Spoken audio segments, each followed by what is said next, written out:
Ladies and gentlemen, colleagues and friends, I am Pramod Rastogi from the Swiss Federal Institute of Technology, Lausanne.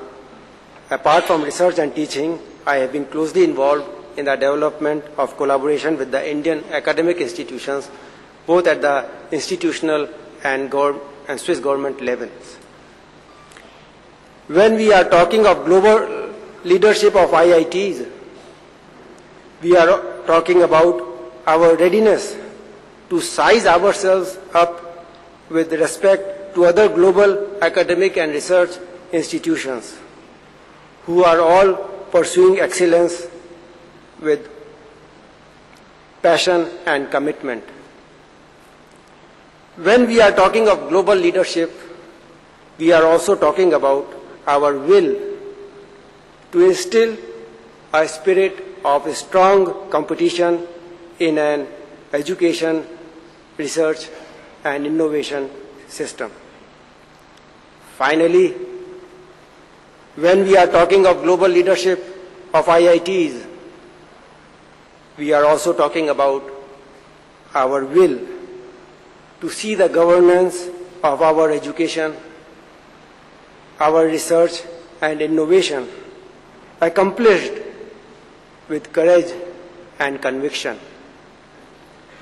Ladies and gentlemen, if I am here today, it is because Professor Patrick Abisher, President of our institution, has been unable to make it in spite of his best efforts. Professor Abisher has asked me to replace him at this panel session, which I estimate is a task next to impossible. You may appreciate this better if I told you that Professor Abisher has been named for several years running as one of the most charismatic personalities of Switzerland.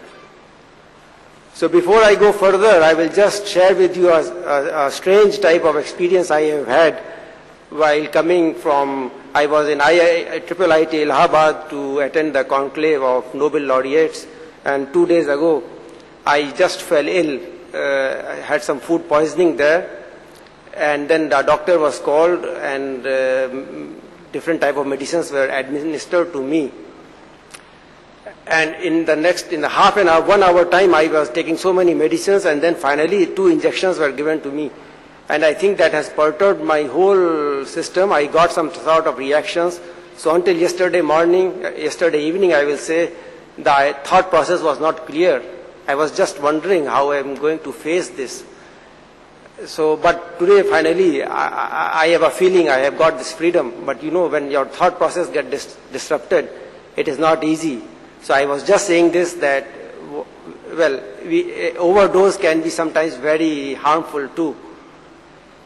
So I will close the bracket now and continue. The emerging international knowledge-based society is making ever-increasing demands on the institutes of higher education to deliver on education, research, and innovation.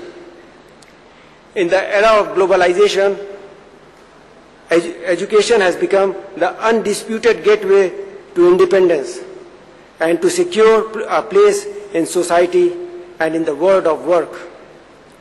Research keeps a society, culturally speaking, on its toes, provides an opportunity to look critically at the present and to define the future. Finally, innovation,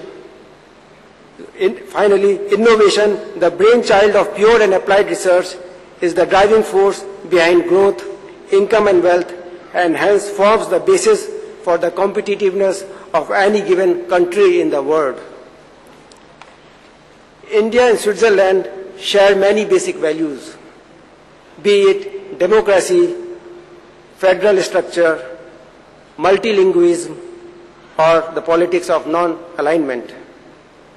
Globalization, the emerging reality of the 21st century, is certain to bring in its wake a large amount of tensions and challenges to tackle in both of our countries.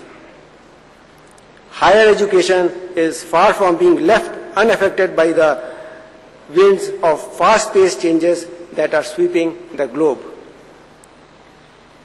My initial idea was to give a talk on the Swiss way of meeting challenges posed by education, research, and innovation. However,